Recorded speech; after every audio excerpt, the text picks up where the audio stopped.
Mayor and members of the council, the meeting is now being live streamed. Thank you, City Clerk. The meeting will now reconvene at 6:17 PM. City Attorney, please provide the closed session report. Thank you, Mayor, members of the City Council. The City Council is now back in open session, having met in closed session to discuss the item listed on the agenda. Staff provided a report, but no reportable action was taken. This concludes my report. Thank you. Thank you, City Attorney. If there's no objection by the City Council, I will now adjourn the closed session City Council meeting at 6:18 PM.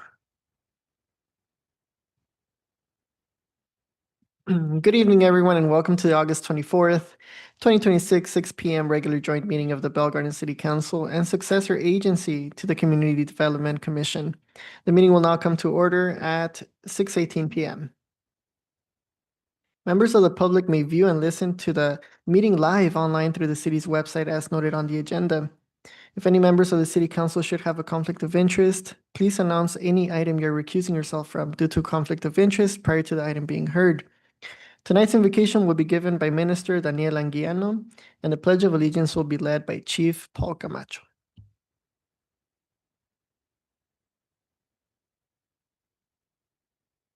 Good evening, Mayor and City Council members.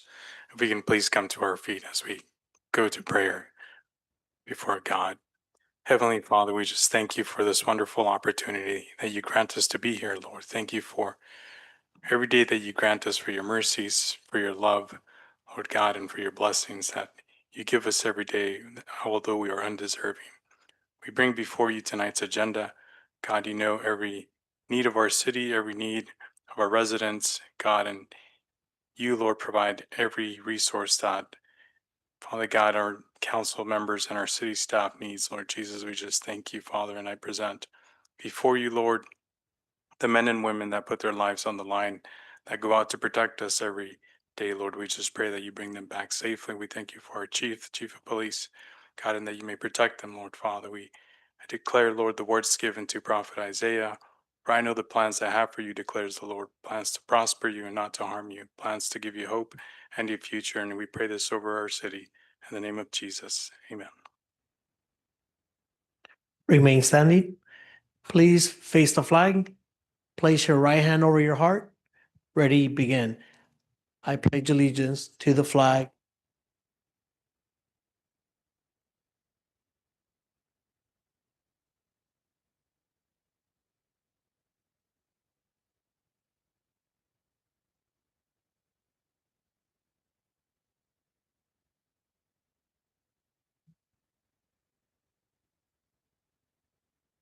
City Clerk, would you please conduct a roll call of the members of the City Council and successor agency?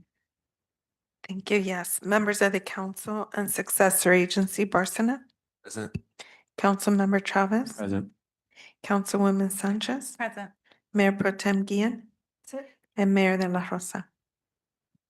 Present.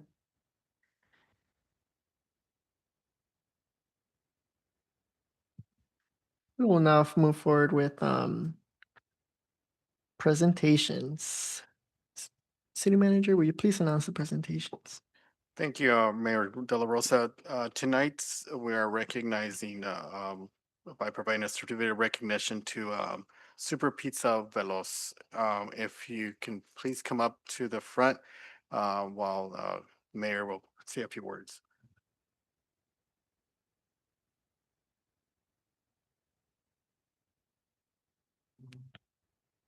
Buenas tardes, señor Crescencio. ¿Cómo está? Bienvenido. Muy bien, gracias por la invitación y por el reconocimiento.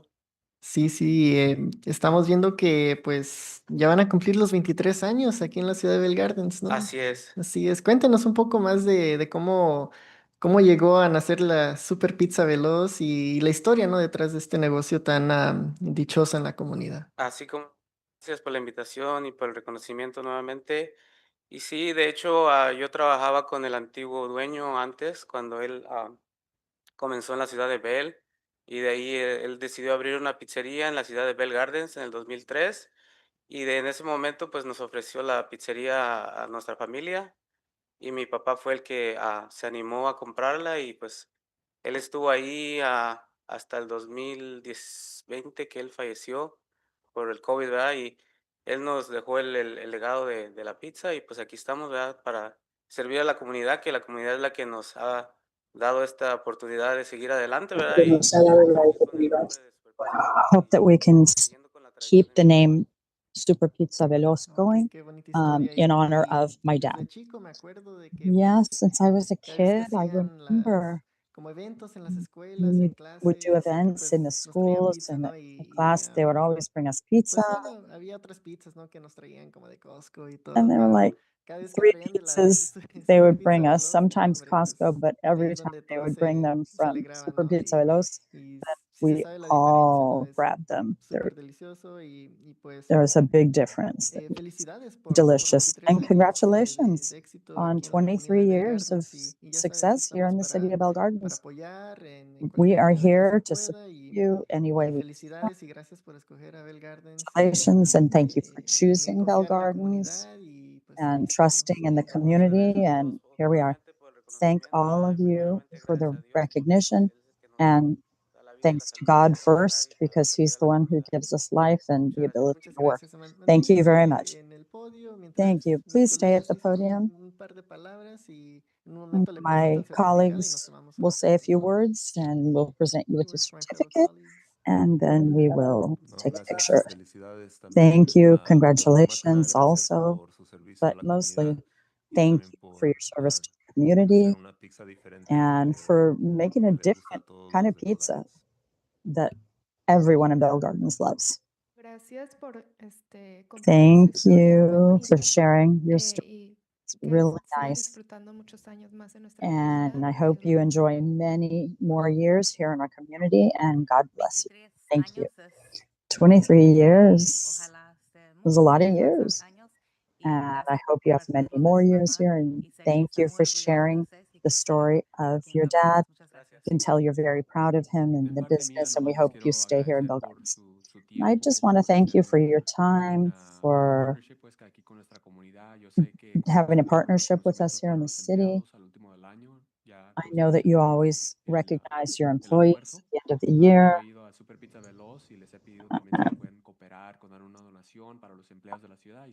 Oh, we always recognize the employees of the city. And I would always go to Super Pizza Veloz and ask for a little donation or gift cards or something. And I know that the pizza business is not easy, a lot of competition. We have a lot of places here in Bell Gardens, but I want you to know that Bell Gardens is your home, and we can see that you're expanding. You just opened one in Downey. And as the mayor said, we're here to support Gracias a you. todos, Thank you. sobre todo Thank gracias a all usted, of señor you. Crescencio. Le voy a leer aquí Thank el you certificado especially. que le tenemos. I'm going to read the Dice aquí que certificate that we have. en inglés, honrando a Super Pizza Veloz. Honor. The City of Bell Gardens proudly recognizes Super Pizza Veloz and commends your excellence in crafting quality pizza. As a family-owned pizzeria, Super Pizza Veloz has been proudly served the delicious pizza in the City of Bell Gardens since 2003 and has become a beloved staple in our community. As you celebrate your 23rd year in Bell Gardens, we applaud your continued commitment to quality, exceptional service, and bringing delicious pizza to our community. We extend our best wishes for your continued success and growth. Signed by the City Council of the City of Bell Gardens. Felicidades, señor gracias. Crescencio. Ahorita hay que pasar hacia enfrente y nos tomamos una foto. ¿Ok? Gracias.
We will now move to public participation for items not listed on the agenda.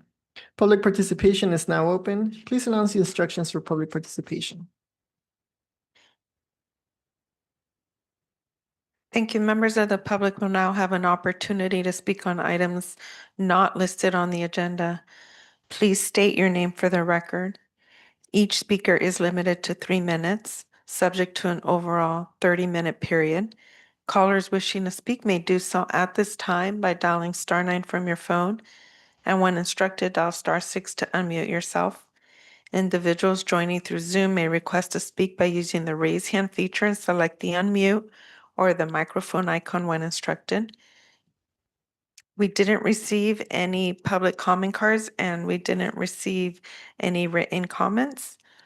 We do have one person virtually raising their hand. Zoom ID beginning with the name Mario. If you would please select the microphone icon and continue with your comment. Okay, hold on a second. Let me just scroll right through here. Where am I here on this? This is the committee. We're on non-agenda items. Non-agenda. Okay, so the thing I want to say to non-agenda, I don't know if I can hit on this. Is that guy's pizza any good? I mean, because I want to try it. We don't have a Super Veloz pizza here in Southgate. So council members, I'm going to try that pizza. If that pizza's crap, I'm going to come back here. And I'm going to say, you guys lied to me. You're putting out misinformation here to the public. So I'm going to try this Super Veloz pizza. And the thing I want to share with you guys, we got a pizza place here in Southgate called Southgate Pizza on Long Beach Boulevard. Oh my gosh, don't even bother. Don't even bother. Let me tell you, I don't know how you fuck up a pizza. These people figured out a way. And I told the city clerk, try this pizza. She tries the pizza, and her husband says to her, he recommended this? Why did he do that? I wanted to get confirmation. Was it just me? Did I get a bad pizza? She had the same experience. And I asked her, how would you describe it? She said it was like eating cardboard. And she's right, because it was like as if they overcooked the crust. And it was stiff and it wasn't chewy. It was all wrong. So there are new eateries. So maybe a year from now, somebody will clue them in and they'll figure it out, how to fix it. But right now, it's no good. It's a dud. The thing I want to hit on real quick, if I can squeeze it in, the cooling centers. What is the policy for Bell Gardens when it comes to cooling centers? Here, well, in Chitgate, it has to be predicted 3 days in a row, 95 degrees. Can you imagine that? It has to be that severe, that extreme before you open up a cooling center. So I'm curious, what is the policy for your cooling centers? Again, here, it's got to be 95 degrees, 3 days in a row, and all in with that. Thank you. Thank you. And to be clear, he was not referring to the city clerk. What he was referring to with I did not try the Southgate pizza. Just to be But clear. yeah, I'm pretty sure Daisy can say that Super Pizza Veloz is delicious here. It was right, good. Daisy? Yes, I went back for a second. There you go. You heard it here. I have another virtual participant. If you would please select the microphone icon and proceed with your comment. Nigger, nigger, nigger, I made you out of clay. Nigger, nigger, nigger, what monkey I shall play. Nigger, nigger, nigger, you are so very gay. Nigger, nigger, nigger, George Bush wants the USA.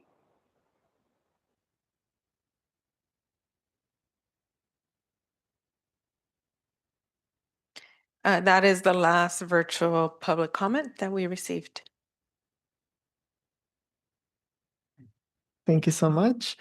City Clerk, is there any other hand raised or any attendee who wishes to speak?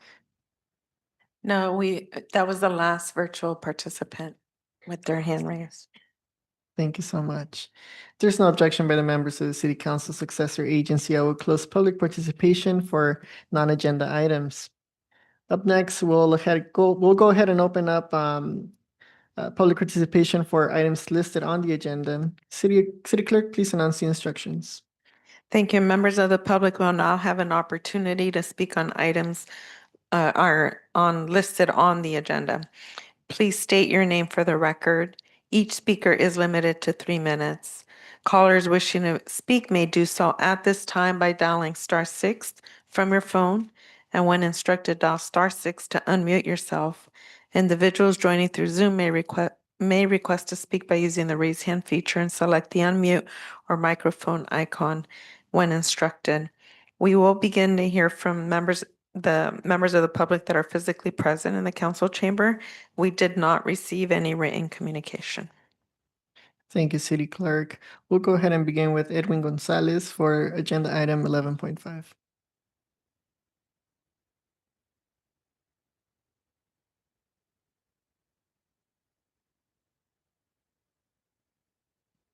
Good evening to all of you. During a period of such harsh political climate, I believe the city of Bell Gardens has given its residents things to cheer about, and more important, the hope that it will continue to persevere. But should this community lose vast amounts of revenue that it relies on, it will definitely be the ultimate test of resiliency. I've been following the situations in neighboring cities. Southgate is imploding with a projected deficit of $9 million. Then Long Beach is self-destructing with a potential deficit of approximately $58 million. Eventually, they'll be forced to make cuts to services. They will painfully have to lay people off, including law enforcement personnel. That's how bad things are in the second largest city in Los Angeles County. But as far as BG goes, the main component that keeps the community function is the revenue generated from the casino and the card games that take place there. With cannabis, you'll generate revenue and stimulate the local economy, and with Measure B, you'll have something to fall back on. But one would rather not imagine the devastation caused to the local economy if it stands to lose anywhere between $5 to $7 million in revenue. But if such a predicament would occur, you'll have to produce more with less resources, which can be done. If you consolidate facilities, if you train certain departments to fulfill other tasks. I spoke to the director of human resources in my city and discussed our community services and told her we were offering services that are not being used. So I mentioned that maybe there is a possibility of offering less services, but ones that serve the community better. Very often quality makes a bigger difference than quantity. But this council should continue to take the initiative in Sacramento and advocate for your community. I'm assuming that the tribal casinos will continue persuading the state to rule in their favor and impose the regulations that they have been trying to impose. 7 years ago, I had a pretty unique experience. I lived in Commerce in a hotel. Then I ended up with my family in another hotel in Bell Gardens, right across the casino. For 7 months, I saw how critical that revenue is for both cities. And one day I'll tell you all the details regarding that adventure. Council, thank you so much for listening. Take care and God be with you. Zoom ID beginning with the name Mario. If you can please select the microphone icon and proceed with your comment. Yeah, Councilmember, sorry about that little mishap before. I was a bit lost. I was helping out my grandmother with some food that she wanted. So I had to step out of my room. Yeah, I had to confirm with Mr. Gonzalez. Yeah, my city's in a toilet. 9.4 million is the structured deficit that we're in. And if we don't get that utility user tax, we're dead in the water. The thing I want to say on these items, 10.8, the consideration of the resolution approving the South Coast Air Quality Management District, the green space. Yes. Oh, that's great that you guys are doing that. I want to salute you on that. And then the next one, 10.9, resolution approving grant agreement between the city of Bell Gardens and the LA 84 Foundation for the Learn to Swim program. That's great. Wonderful that you're doing that for your residents. This consent calendar, a lot of great stuff here. A lot of great stuff you guys got here. But the one I really want to hit on is discussion regarding holiday decorations, 11.4. So my city hall here, we got a street called Tweedy Boulevard, and the decorations go up, and we have a thing called the Business Improvement District, and this is where the businesses on Tweedy Boulevard, they pay into a fee, and the fee goes into a fund, and then the Tweedy Mile, what's it called? The Tweedy Mile Advisory board. These are residents or commissioners. They determine how the funds get spent. So the funds pretty much can only get spent on the decorations and those lights, those decorative lights that you see on the trees on city streets. And but it's a meager sum. It's only 18,000. And what they call the garlands are the ones that are suspended up above the street, not the ones that are fixed and attached to the poles. No, those are separate. The ones that are the garlands are the ones that go up above. Those are much more costly. And if you come here in Shitgate, they look like trash. They look like garbage. They just, there's just years of neglect, just wear and tear. So yeah, if you guys can provide that for your residents, and you have the funds, go for it. I'll end with that. Thank you. That was the last virtual participant with their hand raised. Thank you, City Clerk. If there's no objection by the members of the City Council, I will now close public participation. Moving on to the next item, committee updates. Does any member of the council have anything to report? If not, we'll proceed with the city manager's report. Thank you, Mayor De La Rosa and members of the City Council. First, I would like to thank all of our staff for continuing hard work and dedication to service of the community, as well as the City Council for support. I also want to give you a brief overview of what the events and projects that are happening in the city. Again, the street construction continues on Eastern and Garfield and Florence and Gage. Appropriate signage has been posted and work is scheduled to be completed by September. We appreciate everybody's, the community's patience in during this important street improvements. We do have cooling centers that are available to all residents and are open daily at Veterans Park from 11 a.m. to 6 p.m. We follow the county's standards, but we also look at what the weather is as well, and not only the county standards. Also, the county library is open as a cooling center as well. August 26th, visit. There will be a neighborhood watch at Vista del Rio community starting at 6 p.m. Also on the same day, the Foot Golf Challenge at BG Golf Course from 6 p.m. to 7:30 p.m. August 28, residential art and yard sale Friday event will be held at Veterans Park beginning at 10 a.m. On September 7th, City Hall will be closed in observance of Labor Day. And September 12th, the Fiestas Patrias, El Grito de Independencia at Veterans Park at 4 p.m. to 8 p.m. Please join us. In our consent item, just a few highlights. Item 10.5, resolution approving professional service agreement with a independent financial and annual audit services. 10.5, a resolution approving professional service agreement with HDL's communities companies for business license administration. These two items were just brought back for business additional changes to their agreement. 10.6, resolution approving grant agreement between the city and City of Bell Gardens and Department of California. The CHP grant for drug prevention and education. And 10.7, a resolution authorizing the installation of red curb parking restrictions fronting 6037 Gage Avenue. And 10.8, a resolution approving an agreement with South Coast Air Quality for the installation of 50 trees throughout the city. 10.9, a resolution approving a grant agreement between the City of Bell Gardens and LA 84 Foundation for Swim Program. That concludes my report. And thank you so much, Mr. Acosta. We will now proceed with the consent calendar. Does any member of the council wish to pull an item for separate discussion? And if not, may I have a motion to approve items number 10.1 through 10.9? I moved. Second. City Clerk, will you please conduct a roll call? Yes, thank you, members of the council and successor agency. Barsana, Yes. Councilmember Chavez. Aye. Councilwoman Sanchez, Yes. Mayor Pro Tem Guillen, and Mayor De La Rosa. Yes, Motion passes 5-0. thank you very much. And now we'll proceed with discussion item number 11.1. City Manager, will you please announce the discussion item? Discussion item, thank you, Mayor De La Rosa. The item number 11.1, local commission vacancies.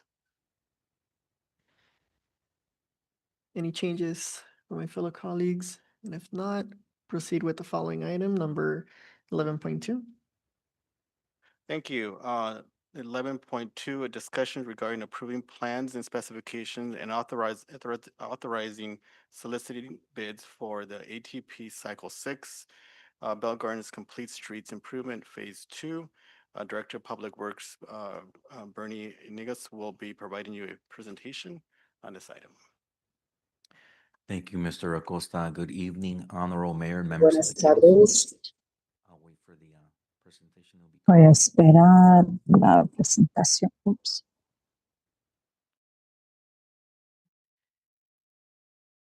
So I'll go ahead and start with some background. On January 26th of 2026, staff provided the, pardon me, this is the wrong presentation.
Again, I apologize for that technical difficulty.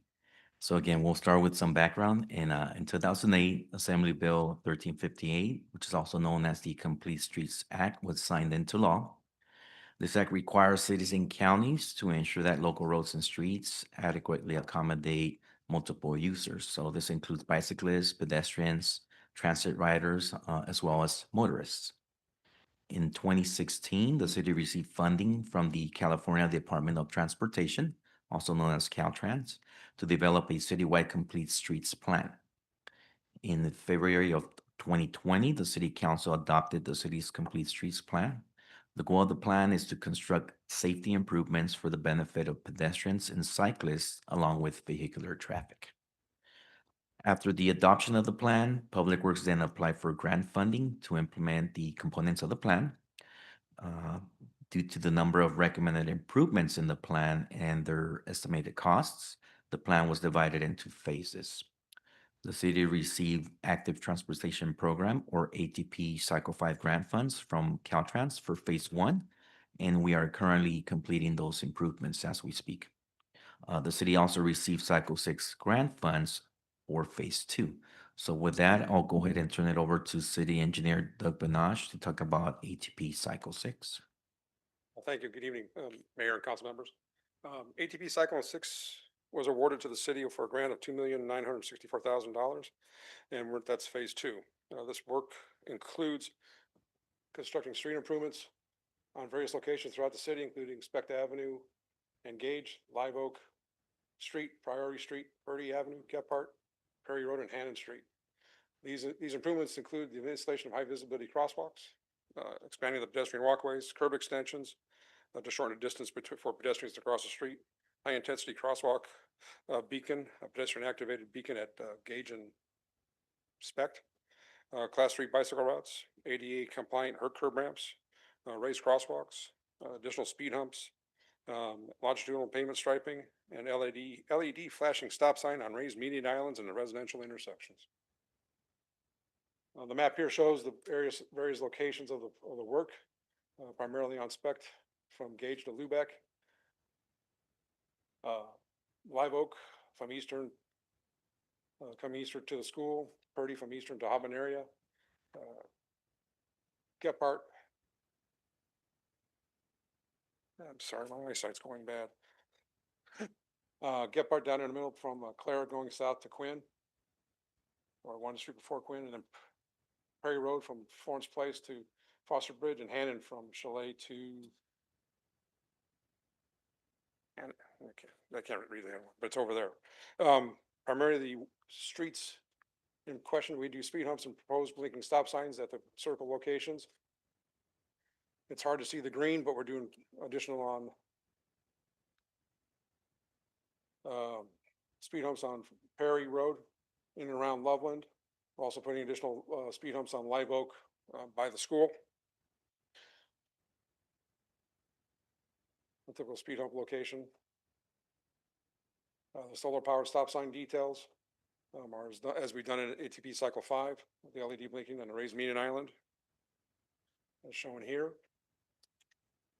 Speckton Loveland, we're installing an island to mitigate the cut through traffic that comes from Gage and turns right eastbound Gage that turns right into Specht and into the neighborhood.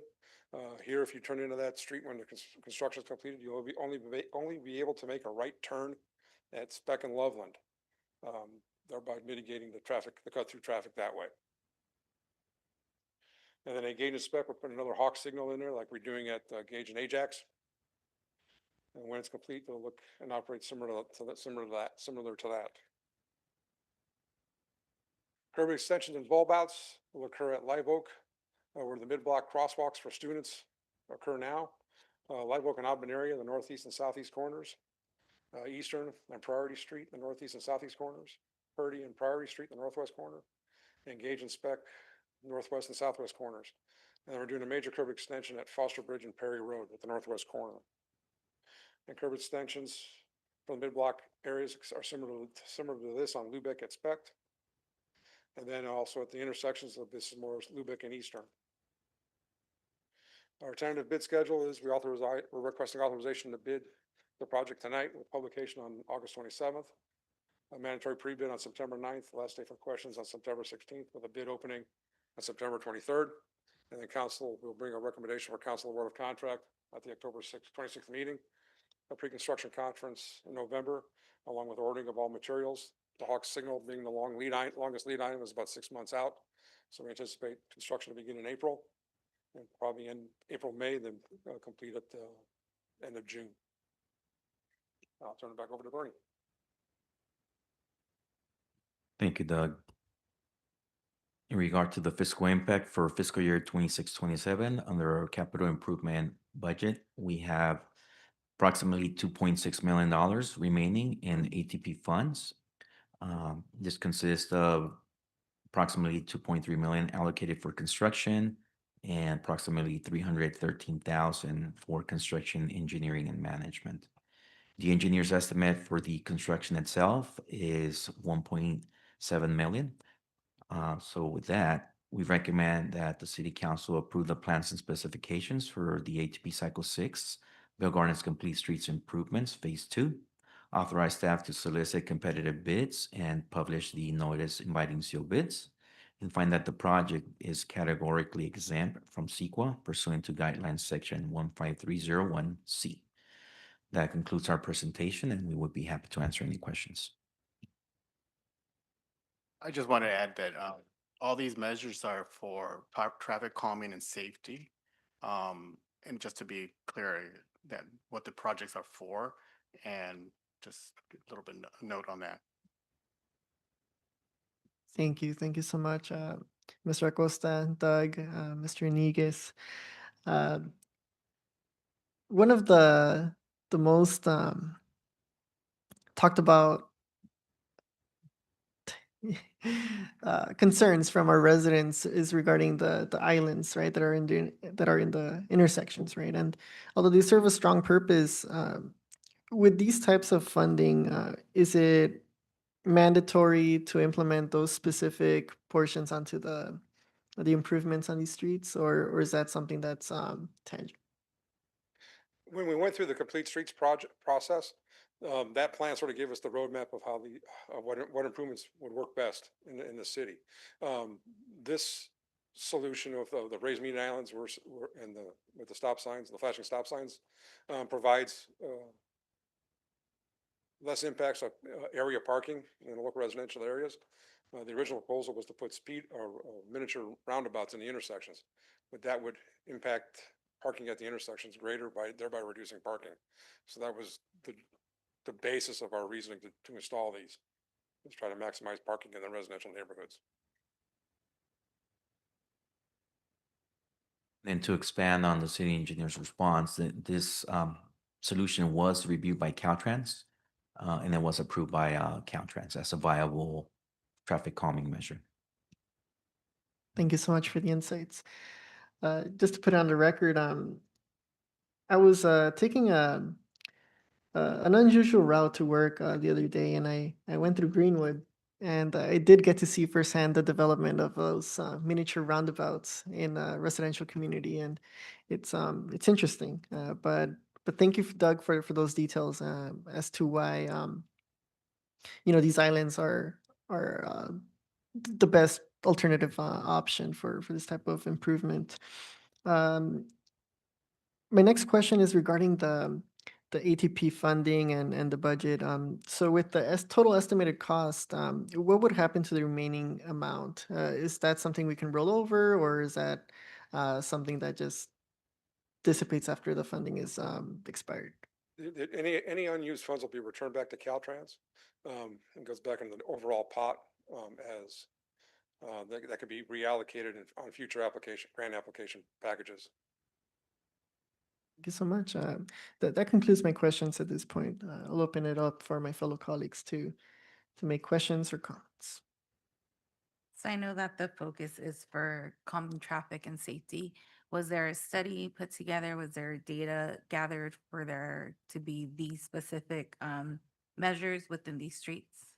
Yes, we did traffic volumes and accident histories at the various locations, and that's required. It was one of the requirements of the grant application package prior to construction, and then 6 months after construction is complete, we got to go back through and evaluate it to see the performance analysis. And as far as the raised stop signs, the little islands, I know that you said the reason to put those was to maximize the street parking still. What other options would there be available? Would it just be the small roundabouts? What other options were there prior to deciding on this?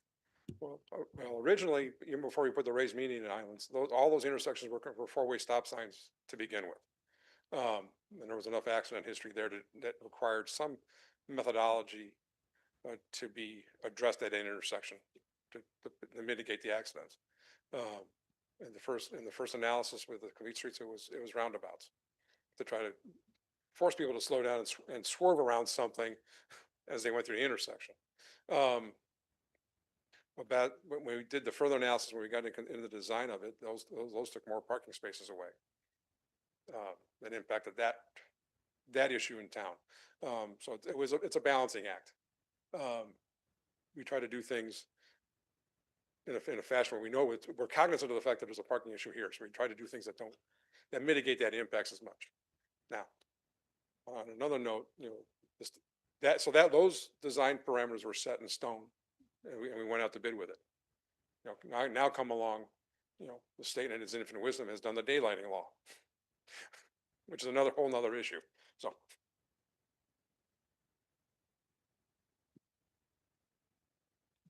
Mayor, if I may. Thank you so much for that presentation. I had a couple of questions, and I kind of wanted to go further from what the mayor was mentioning about, the sort of inquiries that we got about the little turn, what do you call those little center medians or Raised the median. raised medians? There you go, those raised medians. I'm a big believer in just education of the community, going out there and really kind of giving them a heads up, providing more outreach. And I know that we do have like community meetings. I know we do like a pre-construction meeting as well to kind of inform community about this. I mean, I remember going back to this even prior to COVID, we had we did a whole bulletin board, and we met at Ross Hall, and we did like little stickers, and we kind of picked and choose what was the areas that were going to be, and at the time they were roundabouts, they weren't little raised medians.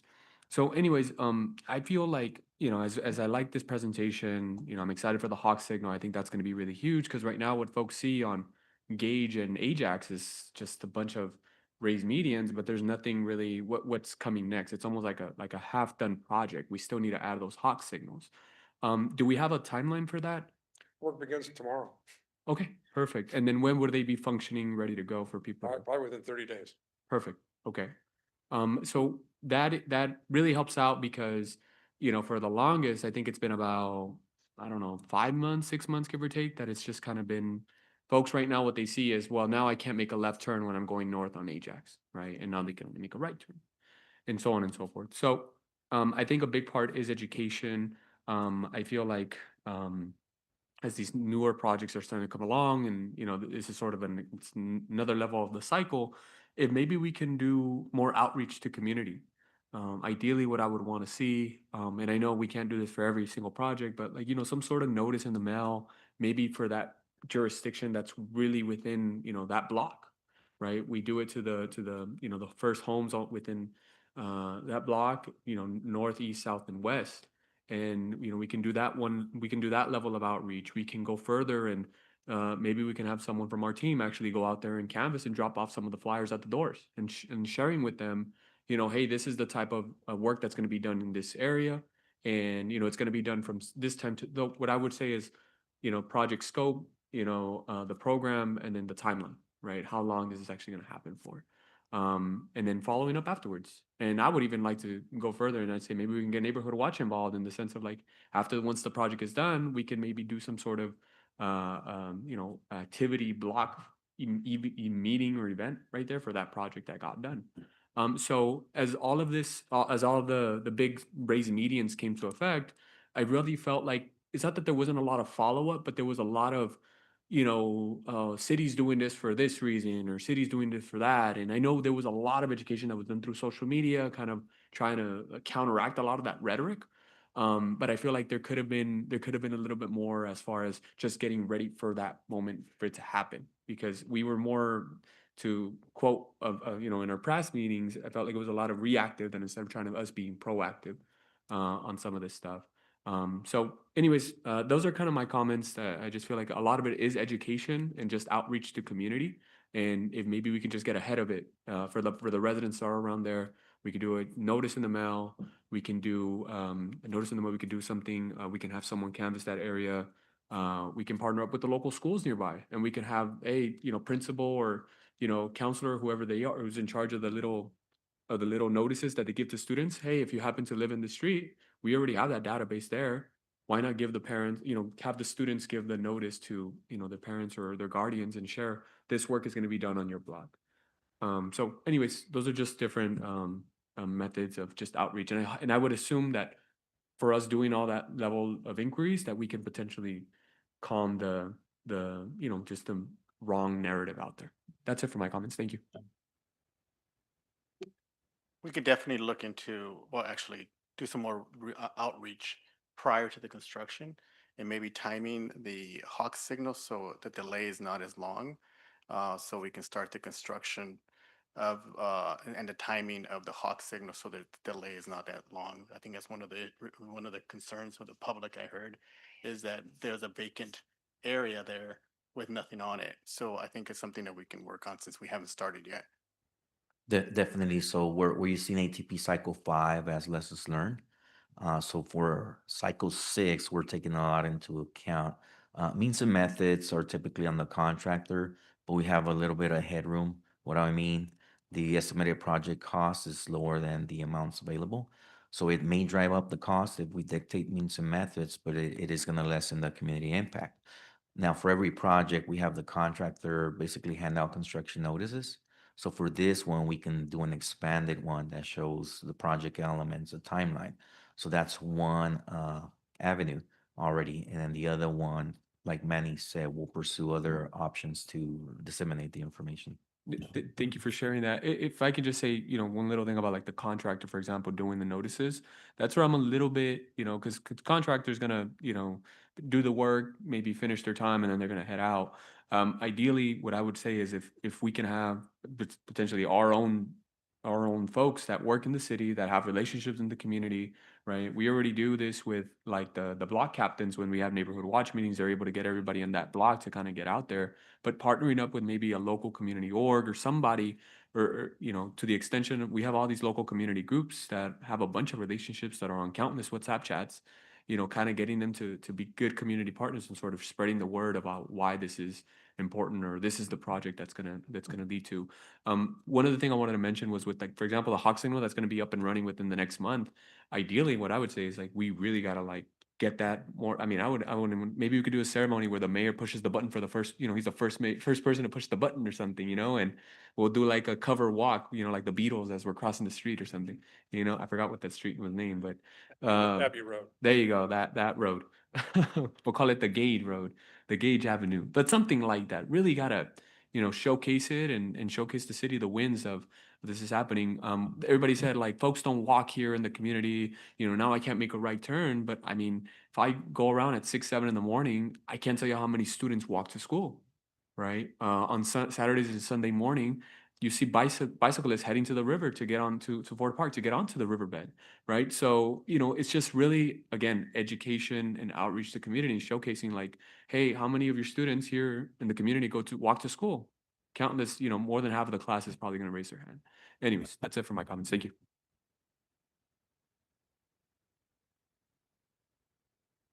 Thank you so much for bringing that up, Mr. Chavez. And thank you, Mr. Iniguez, for mentioning that as well.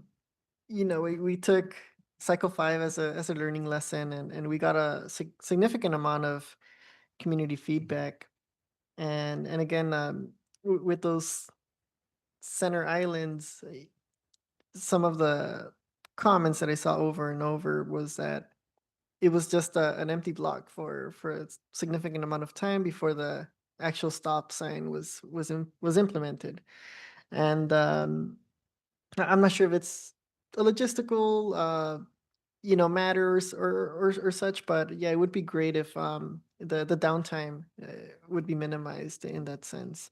But thank you so much, and outreach is key with this type of development, and also it would be pretty awesome if we all crossed the sidewalk like like Councilmember Chavez mentioned. Pero see, with that said, is there any other comment or question in regards to this item from my fellow colleagues before we make a motion? And if not, I'll move. I'll second. City Clerk, will you please conduct a roll call? Yes, thank you. Members of the council and successor agency, Barcena, Yes. Councilmember Chavez, Aye. Councilwoman Sanchez, Yeah. Mayor Pro Tem Gia, Yes. and Mayor de la Rosa. Yes, Motion passes 5-0. very much. City Manager, will you please announce the next presentation item? Yes, thank you, Mayor De La Rosa. This item number 11.3, discussion regarding approval of installation of edge lines at Scout Avenue and Park Lane from Garfield Avenue to Clark Street. Again, this is another traffic traffic calming efforts near the Aquatic Center. And for that, Bernie Iniguez will provide you a presentation on this item. Thank you, Mr. Acosta. For this item, I'm gonna go ahead and turn it over to City Engineer Doug Benash. Good evening. The project, Public Works is requesting the installation of edge lines on Scout Avenue and Park Lane due to the newly constructed Dreamers Aquatic Center, which has changed the traffic patterns and pedestrian activities. Staff evaluated the addition of white edge lines on Park Lane and Scout to address the new pedestrian traffic impacts and regarding perceived speeding activity on the street segment. Edge lines are visual white lines that narrow the travel lanes by using painted white lines on the roadway. I'm sorry. Use painted lines on the roadways to encourage drivers to just naturally slow down. On August 4th, the Traffic Safety Commission approved the City Council consideration the installation of edge lines on Scout and Park Lane.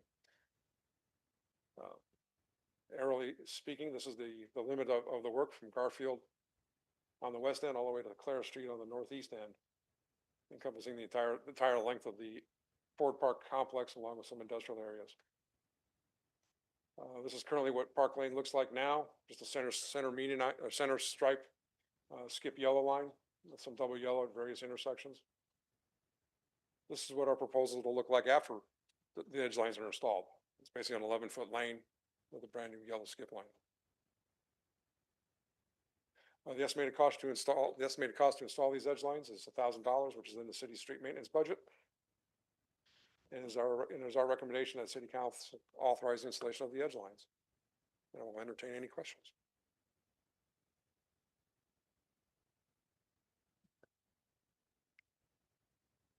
Regarding this particular development, what studies and to what extent were these streets analyzed? Well, we took at 3 locations along that stretch of roadway. We took traffic data, 24 or about a week's worth of traffic data, counts and speed data. We also know historically that since prior to 2011, the former aquatic center has been closed. There's been no activity there at all. So there truly has been a dynamic change because of the aquatic center from what it's been for the last 10 years or more. So when you look at the traffic out there, and you hear people complaining about speed and so forth. Our first recommendation is the edge lines. We're still in the process of evaluating, and we're getting prepared to present to the Traffic Safety Commission here in September, at the September meeting, some more recommendations of what that data has shown us, recommendations to them first and subsequently to you, the City Council. Much. And yes, myself just traveling through that specific segment, there is a lot of pedestrian activity. It's highly active throughout the day, right? With soccer games going on, on that earlier part of the street. And then, the more you progress, the busier it gets, right? With the aquatic center and such. But my next question in regards to this is, since it has evolved, right, a lot over the last 10 years, traffic and parking would also evolve along with that. And my question is, would this type of development affect parking in any way? No, it's just giving a visual cue to the drivers on the roadway. That's a narrower lane that you got to traverse or travel through. Nothing more, nothing less. No, there's no impacts to parking. We're not changing any other configurations on the roadway. Thank you so much. And again, regarding the cost of this type of project, we've seen how expensive developments can be, such as the previous item, right? In the millions range. What is the budget for this type of development? About $1,000, and primarily it's a handheld striper. They get 2 guys walk behind and lay the stripe down, and however it takes them to walk, quarter mile to a half mile in each direction. And for Awesome. fast speeds as they go. So it's a pretty simple operation. It Right. would cost a little more if we hired a striper to do it, because they got the truck mounted paint equipment, which it is quicker, but because it's such a small project, I can't piggyback it onto another project at the moment. Right. And what would be the approximate completion date for this? I'd give it 30 days at the most. That's awesome. That's great. And the only thing I'd suggest is that we provide them a cold glass of water as they're walking through these streets and this hot weather. But that concludes my questions and comments. Any other comments, questions from my fellow colleagues?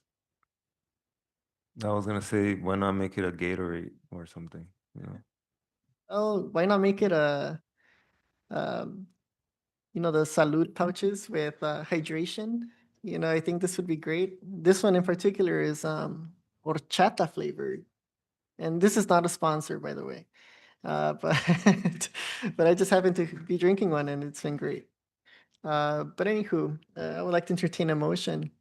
Before we do that, just with all seriousness, I live by there, and at any given point that I drive by there, people do not respect the stop signs. And I gotten almost hit myself, so many times. And I tell the car, like, what are you doing?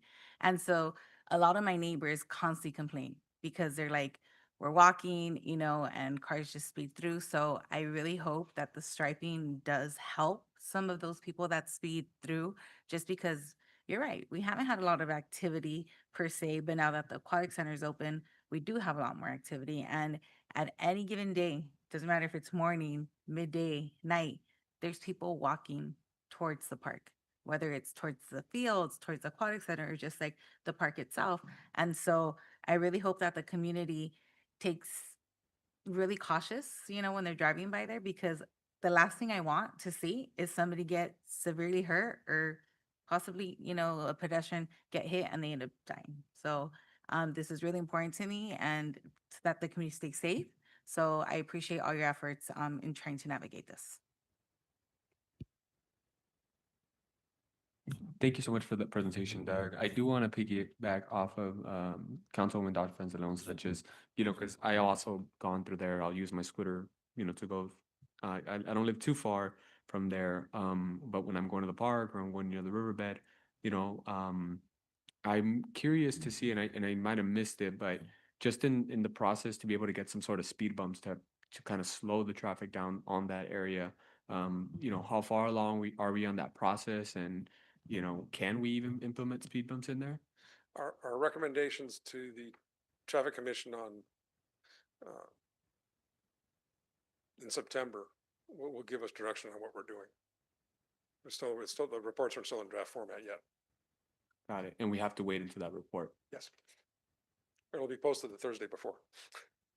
Okay. If I can expand on that through the mayor. So right now, the street is not eligible for speed humps due to the posted speed limit. But as Doug has mentioned, on September 1st, we'll have a recommendation before the Traffic and Safety Commission on another continuation. And we think of it like a treatment train. So edge lines are the first step. And then we'll take our full study to determine what else can be done to the street. And if I can just expand on the edge lines, we have them over at Veterans Park.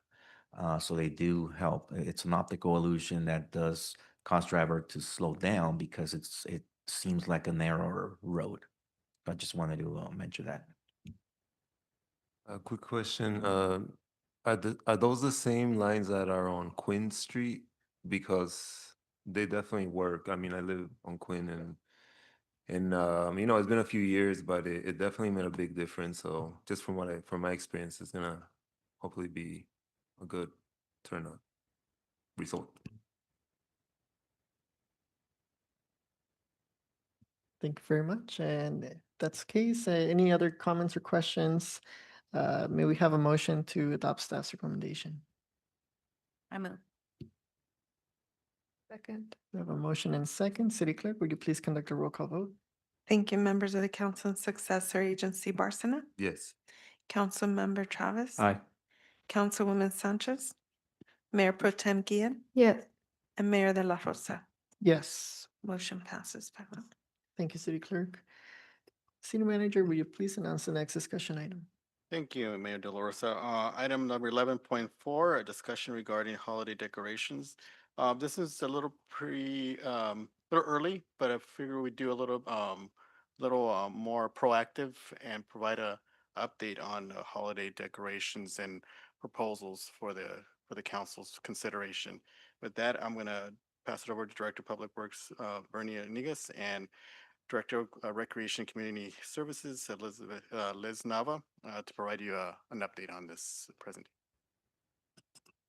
Thank you, Mr. Acosta. Good evening again, Honorable Mayor and members of the council. I'll go ahead and start it with a little bit of background, and then I'll turn it over to Director Nava. So now, on January 26, 2026, staff provided the City Council with an assessment of potential holiday decoration expansion alternatives.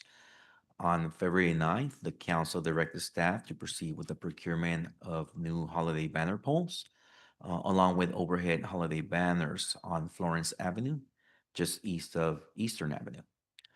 And then on April 13th, the city entered into an energy services agreement with AVM Solutions LLC for the Phase 2 energy project.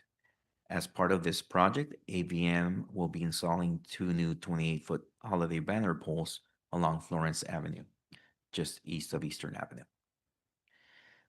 Now, an update regarding the banner poles, based on the most recent schedule that has been furnished by AVM.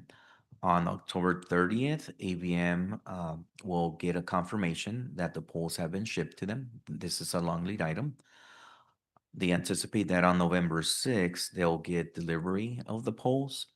And then from November 9th through the 20th, AVM will go ahead and install the poles. So as of right now, we are looking for our poles to be on the ground by November 20th. And then the couple images you see here are just representations. So this will not be the banner. This is just showing the location of where those poles would be. So with that, I'll go ahead and turn it over to Director Nava to talk about the actual decorations. Thank you, Mr. Iniguez. Good evening, Mayor, members of the City Council. I'm just going to go into a little bit of details regarding some of the costs for the banner and, the skyline banners that go over the streets, and then provide some additional information for council's consideration for additional holiday decor throughout the city. We did inquire with a couple of firms who do holiday lighting about the cost for what is called a skyline banner, and that's what the banner is called that goes over the street. And of course, the costs vary depending upon style and whether or not council would like a generic message or a customized message with the City of Bell Gardens written in it. Customization is possible. However, we are talking with the firms about the possibility of doing it this year. It's looking like we won't be able to do a customized banner this year. However, we definitely can get one in the future should council so choose. Staff also researched options to add uniformed holiday decorations throughout the city. And just basically what we looked at was decorating city facility decor, city-owned center median poles. So those are the poles that we hang the graduate banners on in the center medians. And then the entry monuments, some of the entry monuments that are throughout the city. So in addition to what you see normally throughout the city, which is the decorations here at City Hall and the large tree that's at Veterans Park, there's 5 significant facilities that we looked into possibly adding decorations to. That's the Dreamers Aquatic Center, the Ford Park Recreation Building, the Veterans Park Building, the Neighborhood Youth Center, and our Public Works Building down on Garfield. So what we researched was similar to what you'll see here at City Hall. So that's basically string lights around the roof of the buildings that face the streets, a large focal decorative, so whether it's a bow or a wreath or something that's lit and a focal point, and then string lights wrapped around the trees that are in the front of each of the facilities. And of course, our city staff already adds poinsettias and holiday trees inside the offices as well. So these are just some pictures just to remind you what we currently have. So something similar to this, and of course we could do different colors, but it would be something maybe that would be uniformed across the city. In addition to that, as I mentioned, we own approximately 50 of those center median poles. Those do not have electricity, so we are looking, we got costs for just maybe wrapping some garland and having a smaller bow on each of the poles. So something that would look similar to this, what you see here in this image. And then there's 11 entry monuments into the city. However, 6 of them are able to be decorated with string lights. And so last year we did some in-house, but that's also something that would have string lights around the monuments as well as a decorative feature like a large bow or a wreath. And so this is kind of an idea of what you could see. We do have some images from last year, but this is just a little bit different option for council as well. when it comes to holiday decor, the council has the option to either rent or lease the decorations or purchase the decorations. There's benefits to both. In the short term, it's better to rent the decorations because the cost for the purchase, as I mentioned before, or to rent or lease, it varies depending on the type of decorations you choose, if you want the professional installation, and the length of the agreement. So if you choose to lease decorations, the amount of the lease would vary depending on the length of the agreement. This bullet point is a little bit confusing. So the total cost for purchasing the decorations is about $12,000 to $20,000 in addition to what you would see for renting on the first year of an agreement. We'll go into that a little bit later as we break down the costs. But again, the cost for labor and installation is the same regardless if you purchase or lease.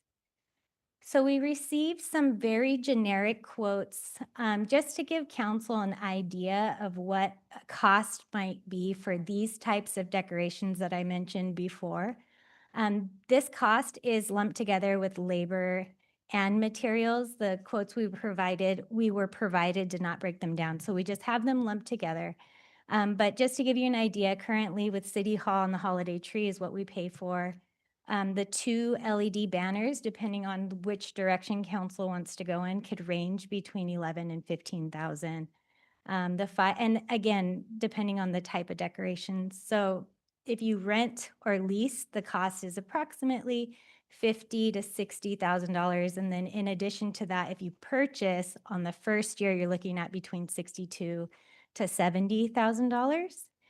But I want to be very clear that these are just estimates. If council decides to move forward, we would obviously put out an RFP to get proposals, and a final cost would be determined once we have proposals in. And it's kind of redundant, but I just said that. Staff, if council directs staff to expand the city holiday decoration, staff would prepare a request for proposals and for the decorations and the installations. And just a point of information, the cost for any expanded holiday decorations would be determined based on the final scope. So once a firm is selected, the final scope will include their final costs. And that concludes our report, and we are available for questions. Thank you very much for the presentation and the estimates as well. Who knew decorations could cost so much, right? And at least growing up in my household, we would try to be creative when it would come to decorations, and just an idea that I was just thinking of now that I did see on the presentation that the city does have approximately 50 poles, right, under our control. I was thinking maybe perhaps we could, I don't know, just as a cost efficient alternative would be of kind of making those poles into like candy canes, red and white ribbons wrapped around, and it's something that wouldn't require such an extreme overhead in cost, whether it be leasing or purchasing, but it's just something that is, I'd say, cost efficient, and it doesn't require specialized installation costs with it. But that's just a suggestion, and I'm open to hear about the opinions from my fellow colleagues. Thank you for the presentation. So I assume should the difference between rent, lease versus purchase, would we have the storage for it? We would need to purchase a storage container that we can keep at probably our Ford Park yard. Would be an additional cost on the front end, correct? Okay. And then just to expand on that, the cost of a shipping container based on some we procured recently, it's approximately $5,000. Would just be one that's needed, or depending on the decorations as well? Depending on the decorations, based on what I've seen in another agency, no more than 2. Okay, thank you. All right. Well, this is exciting. I love the decorations topic. Certainly one of the passions that I really enjoy, especially at the time of the year approaches, right? That's what do they say? It's the best time of the year, right? Don't worry, I'm not gonna give no impression of Santa Claus here. Um, so I had a couple of questions. I wanted to begin by first and foremost, obviously thanking the staff and for bringing this presentation forward. I wanted to ask about the custom banner. I know that there's different banners depending on what kind of style or projection that we're trying to go for. I remember last year one of the things that we had talked about was there was going to be we were going to put these two poles, banner poles, but that this banner that we were going to put, it was not only going to be used for traditionally, December holidays, right? It was going to be used throughout the year for like different holidays or different announcements. I guess it's going to be one of those where you can put a message. I don't know if that's still the banner that we're talking about. That is not, thank you for bringing that up. We did have a conversation about that earlier in the year, and we researched that's more of a message board that you'll see like on a monument sign. We have not found like an LED message board that goes over. So this would just include something similar to like what you see in the City of Commerce when you enter in, where it's it could be changed out. You could have multiple banners, but this would just be the cost for a single holiday banner. If the council decided that they wanted to do additional banners for throughout the seasons, it would be an additional cost. Got it. Thank you for clarifying that.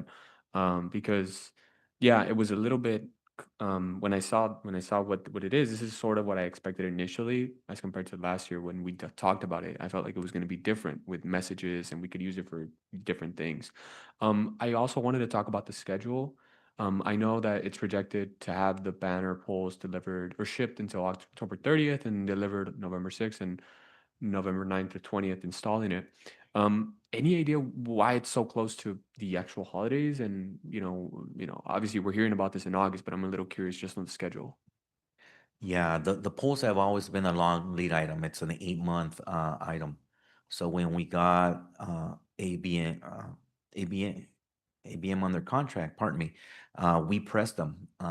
They sourced the polls from multiple locations.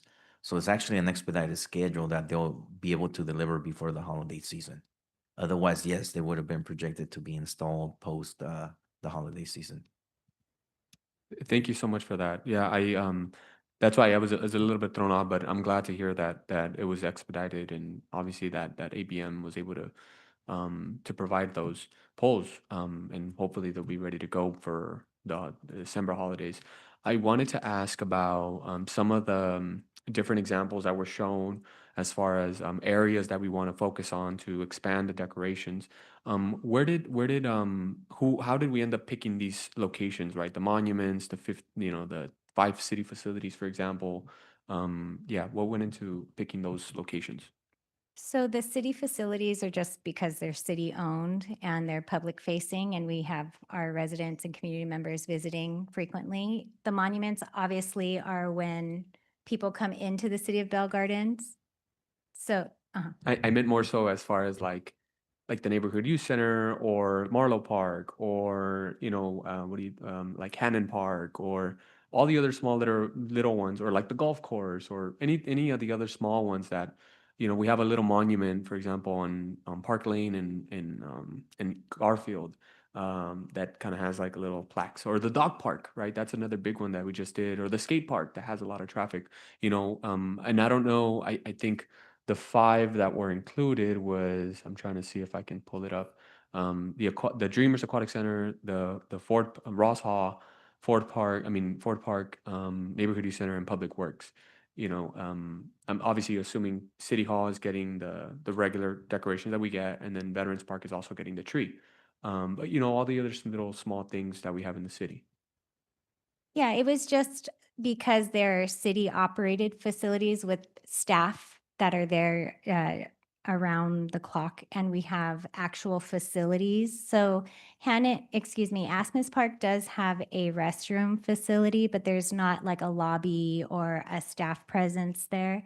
So each of these main facilities have daily activity, daily staff presence, and are a large draw for the community and people who are visiting Bell Gardens as well. That's not to say that we couldn't consider adding decorations to all the other facilities. This is just to make uniform what you're seeing at City Hall to the major city facilities that are city-owned.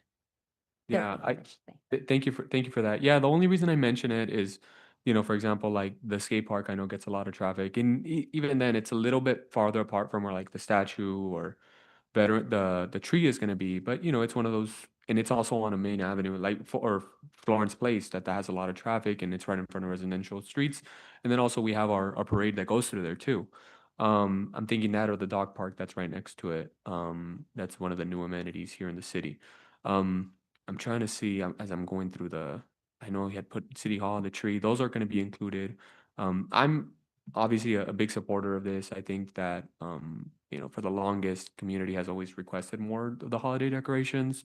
Ideally, I mean, I would want us to go even further in terms of really, for example, putting some sort of lighting on the trees. And I like the examples with having it wrapped. I like the mayor's suggestion about doing the candy canes. I think that idea is cute.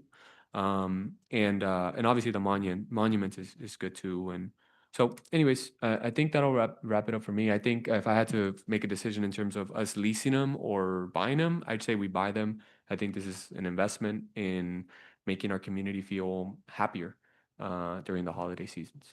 Thank you. Thank you, Councilmember Chavez. And I might want to throw in that if purchasing could be a lot more cost efficient, if we could probably reach out to another city that had previously purchased lights or equipment, maybe we could get a good deal if we buy it off of them rather than a vendor, right? With a higher markup. But then again, all right. So gotcha. So, City Attorney, can you clarify the? We would have to go through rules? formal bidding requirements because we're a government agency, so we would have to go through an actual process. Maybe they'll donate it, right? Quizás, no? But If we get some of the yes. sponsorships, we can go ahead and imagine the city council meeting just having breaks, like commercials. This meeting is brought to you by. ¿Verdad? No, hombre. Yeah, so yeah, that's an idea I'm open to exploring. Reflecting upon Councilmember Chavez's statements. I did want to ask the chief, is it legal, in the legal sense, is it legal to like cover up a vehicle, a police vehicle with Christmas lights, to increase that Christmas spirit? Yeah, we've seen that, and I think you were one of them. So I would say yes, as long as they're not too bright. And then I would have to say that I think maybe Highway Patrol would have an issue. Yeah, it all depends on the lighting, but yours was okay. Yeah. Good chief. Thank you. I appreciate that. Chief, for clever. That was for the parade that we had. Yes, We you're talked right. about that. Clarification purposes, that was for the Yeah. parade. But chief, I have seen in the past that a police vehicle is stationed on the corner of the massive Christmas tree we have at Veterans Park. Could we possibly cover that one with Christmas lights as well to increase that? Sure, we could Cool. definitely do that. Awesome. Just an idea, but then again, I'm open to any opinions from my fellow colleagues regarding the purchase of Christmas decoration equipment. My only concern is, I guess we don't have all the numbers yet, right? It would come from general funding? That's correct.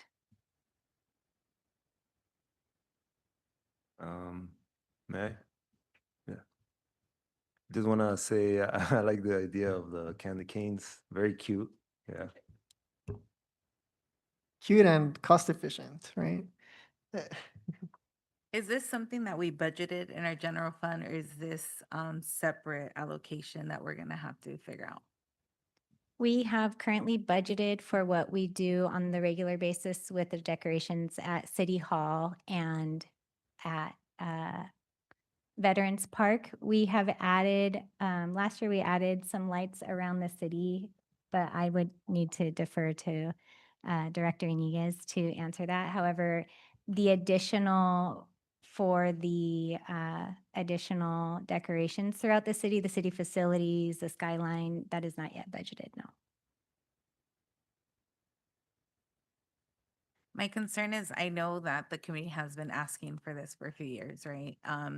When you drive through our city and then you go to some of our neighboring cities, they're a little bit more festive than we are, and I get that, right? But I just want to make sure that it's within our means to do that. So I don't know. I know that you're saying that these are estimations. So if we do move forward and put it out for a bid, we can then get the actual numbers of what that's going to look like. And then I would feel better at that time to really assess whether we move forward or not. So what's the time frame for that? And do we still have enough time to make sure we get this within this year? Yes, so if we got direction this evening to put out a formal bid for decorations, we could put one out and have a response back in time for us to have general decorations. So again, the only thing would be, the caveat to that would be having a custom skyline banner that says the City of Bell Gardens. But if we went with something generic like Happy Holidays, or if it were just a present or a tree or a candy cane across the banner, that would be acceptable for this year as well. Thank you. So my recommendation would be if we move forward, in that meantime, we would work with our finance department and our departments to look at our current budget and see where we can find the money for the additional cost. I know it's tight, or we have a tight budget, but if it's something that we want to look at, we can look through our budget and see where we can look at and propose and look hard to see how we can fund it without going beyond. We can also add just recommendation that we can work on with staff, doing the RFP like line item, so that way you guys can pick and choose. So if there's something that's too out of budget, then you guys, at least you have, the kitchen sink of options, and then you can pick from there. Hey, this is more cost effective, let's pick this instead. So we can do it as a line item for all of the different decorations. And also we can plan for the future. If certain things are a little cost prohibited, we can plan for the next year and budget for that accordingly. So we can add to the repertoire of our decorations as we go every year, add more to it. That would be my recommendation. I think it's kind of like most homes are. We start with a tree and we start adding to it. And we do the same thing in City Hall. Not, you don't buy everything you need at one time. You buy as you can afford. And then the bigger items like the skylines, those are the most expensive part, but they make the most impact. And then you start working your way through the different streets. But a line item, as the city attorney recommended, would be a good idea. And in addition to that, we can also, in the RFP, we can ask them to send us a proposal for both purchase and lease, and then determine on a year-to-year basis, so we can be flexible in how we put the RFP out to get the best options moving forward for council. Thank you for that suggestion. I think that would be great. If we're ready for a motion, Mayor, let me know. Yes, please. So I move to put this to RFP to make sure that we have lined items, and then to put the cost for rental and then for purchasing, please. I'll second. May I add that if we could please add the candy cane wraparounds, Because it's cute. So we right? need Because to it's add cute and cost efficient too. yes, and cost efficient. Thank you so much. So we have a motion and a second. City Clerk, will you please conduct a roll call? Yes, thank you. Members of the council and successor agency, Barcena, Yes. Councilmember Chavez. Aye. Councilwoman Sanchez. Yes. Mayor Pro Tem Guillen, Yes. Mayor de la Rosa. Yes. Motion passes 5-0.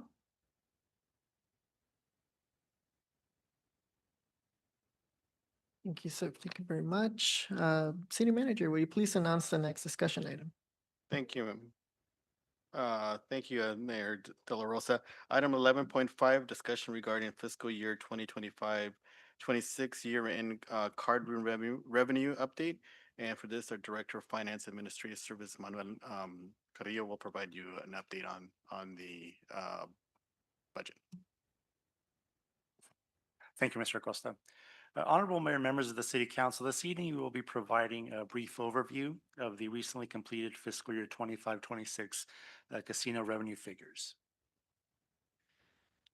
Now, on June 8th of this year, the city adopted the fiscal year 26-27 general fund budget.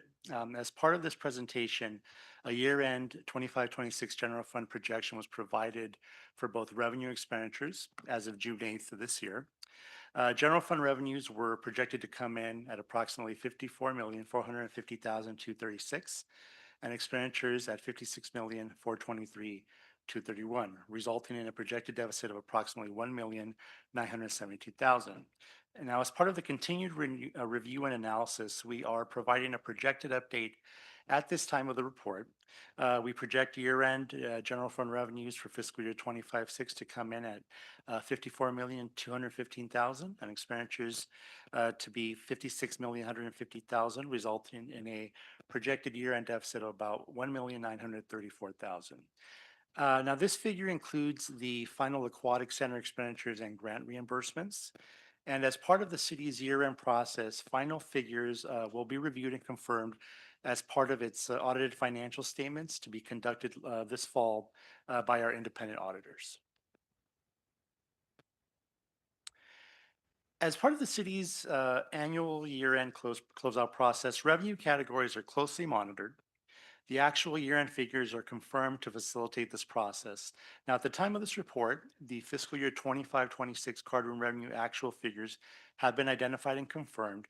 The table we have here in front of us provides a side-by-side comparison of the figures provided in fiscal year 24-25 and, of course, 25-26, showing the increased amount of card room revenue that was received in fiscal year 25-26. Now, if we do a side-by-side comparison, we received approximately 1.7 million more than the prior year.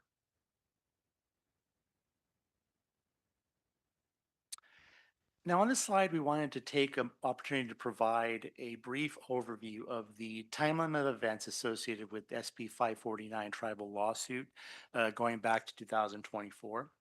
Now, in September of 24, the SB 549 was signed into law, allowing tribes to sue private card rooms to stop the play of certain table games.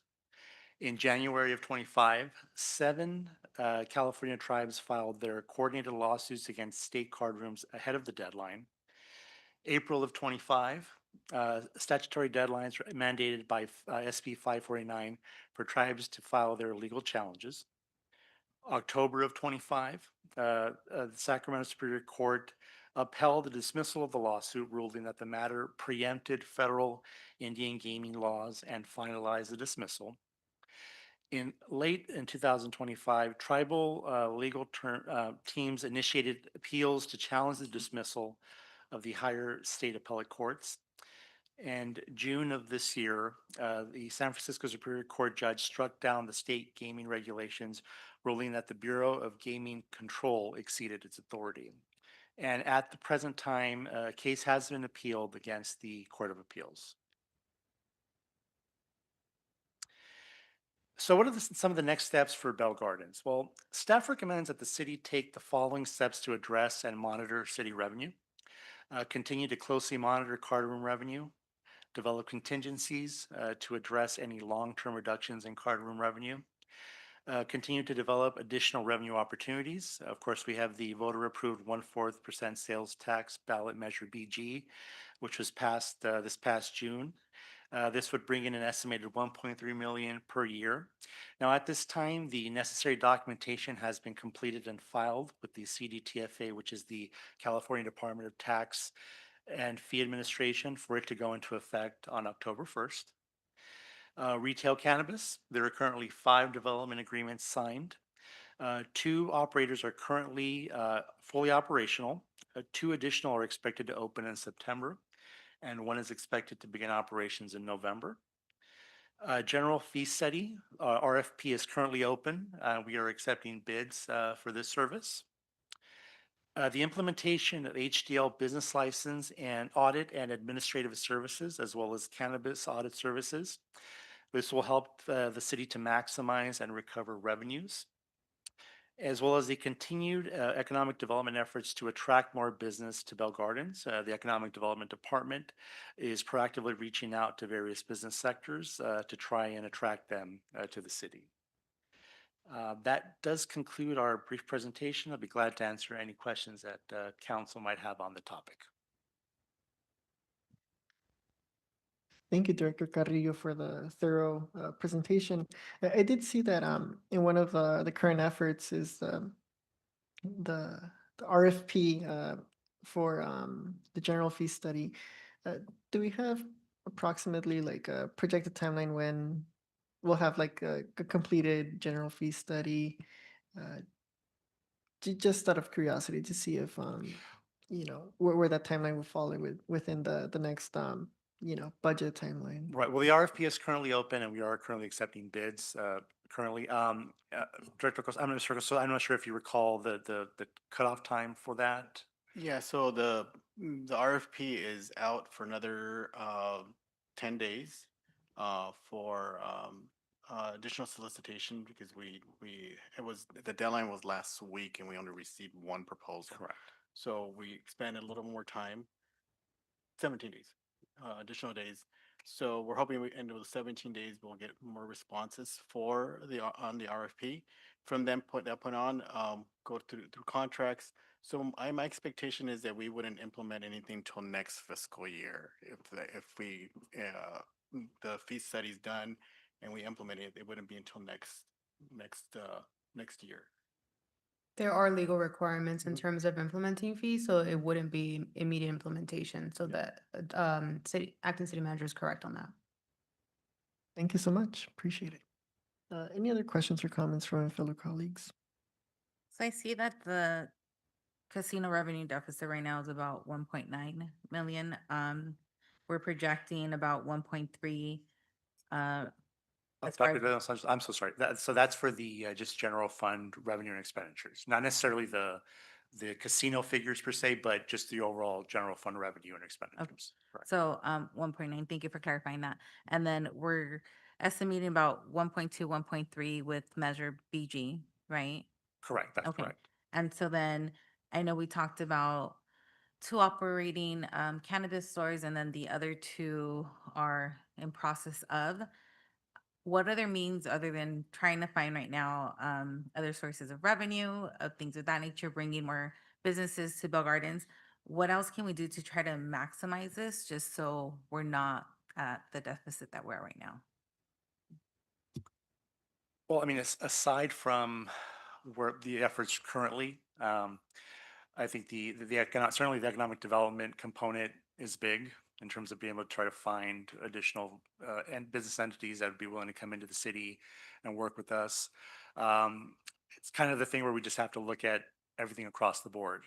We have to sort of strategize with all the entities across to make sure that we are exploring every option, really. I think we've touched on some of the big things here, but it's a constant process of trying to find the potential, anything potential that could come through. And I think, and I appreciate all your efforts putting this together. And I think with the fee study as well, hopefully being implemented next year, we'll be able to kind of regulate some of it. I know that some of our fees are extremely low and not up to par compared to where we should be. So I'm hoping that with the efforts of all this, we're able to see it balance a little bit more. But I really do appreciate everything that staff is doing to get us out of the rut. And definitely the implementation of HDL and Yes. that system will be very beneficial to the city. Yeah, so the goal there is to maximize the current business license that are not who are active or not active, to capture all those revenues, and then look at other additional revenues or where we're at as far as licensing fees, which we're pretty low. and how we're charging as far as to be equitable amongst all businesses, not just our small businesses versus our larger businesses. So that's something that is part of their scope of work. So the goal is that they will look at it comprehensively of how our business license and our code, municipal code is also addressing business license. They will look at that as well. So I guess our municipal code has our business license fee structure. They will look at that and also look at what other ways we can maximize or at least be equitable amongst the businesses. More or less, how long does that project in particular take to come back to us for reporting? So the HDL process is gonna be the evaluation of existing licenses. So that should take about, I think they projected about a few months, correct, Alfonso? Yes, correct. But in total, the project in total, on today's meeting is where we approve the PSA for the revisions that are doing. So after we execute that PSA, we can start the total project. So we've already had the approvals. We can start essentially within a week or so, getting that all under. Yeah.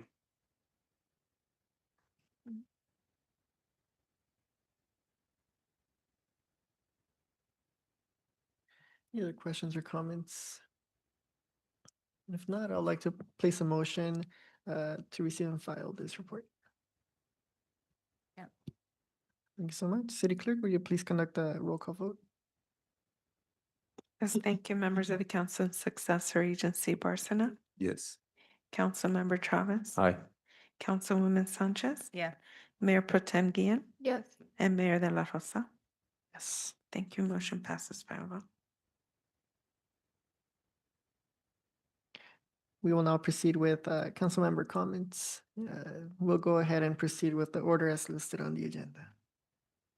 Yes. Thank you, staff. Thank you, colleagues, for a good meeting, and have a good night. For my comments, I just want to say thank you, everybody, for all the incredible work. Really appreciate it. We're approaching almost towards the end of the year. It's crazy to think that, we're around September, and once Labor Day hits, it's pretty much just like, a pedal to the metal, really, to the end of the year. So I just want to say thank you for all the amazing work, and happy Labor Day, everybody. Thank you, staff, for all the hard work. I know it's difficult sometimes presenting challenges to us, especially when it comes to our finances, but I do appreciate you guys doing all that. I also want to request that we honor Sergeant Puente, who has been a longtime officer here in our department. He grew up here in Bell Gardens, and so I know he's going to retire this week.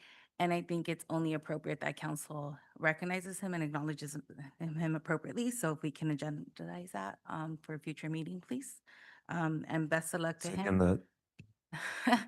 And best of luck to him as well. Thank you. Just thank you so much and have a good night. I want to thank my colleagues, our legal team, staff for such a great meeting. It's like Mr. Chavez mentioned, we were approaching towards that later half of the year, and it's just great to see all the tremendous progress and strides that the city has taken forward. And I think we've kept up some great momentum, and I just want to thank everyone, for all that hard work. Thank you so much. And with that said, there's no objection by the members of the City Council successor agency. I will now close the meeting at 7:57 p.m. Thank you.